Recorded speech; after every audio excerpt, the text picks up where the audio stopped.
Colby Covington gives his thought on Usman's win over Burns. You mentioned that obviously Kamaru Usman is the man that you were targeting, Colby. He's the man in your sights next. So I got to get your thoughts. What did you think over his win against Gilbert Burns this past weekend at UFC 258? Yeah, I think that looks like a guy, really primed to get knocked out his next fight. And I want to be the one to deliver it. He looks a little chinny, Gilbert, he's an oversized midget, man. He's a 55er, getting knocked out by 55ers.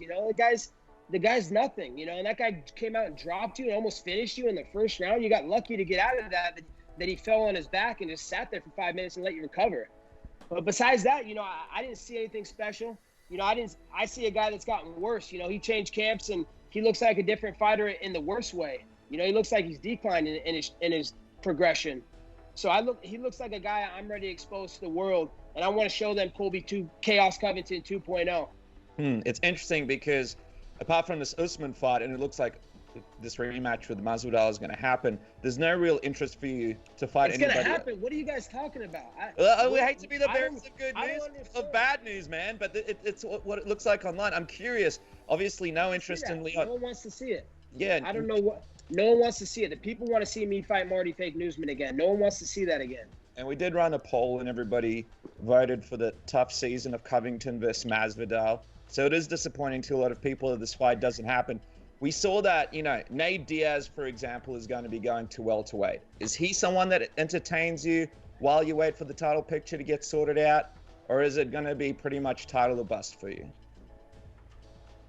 He won't fight me. That Stockton soy boy knows he gets slapped up by MAGA bombs all day. He has no chance, and he knows that. So he doesn't even spit my name out of his mouth because he knows what comes with that. And it's a really bad losing paycheck and worse than he's ever had in his career. I mean, I would beat that guy silly. He would have no brain cells left, and he doesn't have a lot of brain cells as it is. The guy's completely fried, man. I mean, he's got about 1 or 2 brain cells left. So, I'd almost feel bad to just do him like that and just completely take every last one. Last one for me, Colby, as we wrap up. Just time frame wise, what do you see realistically as next for yourself? It's kind of unknown to see what the UFC are going to go with. If for whatever reason this Masvidal-Usman rematch happens, I'm curious when you see yourself back in the octagon, back in action, when fans can see you competing again. When the UFC comes at me right. When they come with something that I've deserved, something that I've earned, through blood, sweat, and tears, man. I gave my everything for this career, put my life on the line in Brazil for this company, man. Got death threats, got the mob in Brazil putting a $50,000 bounty on my head. I'm not even allowed to ever go back to Brazil and fight because of that. They wanted me to fight in Rio, and I still signed up to go fight in Rio, and I knew I had death threats there, and people want me dead.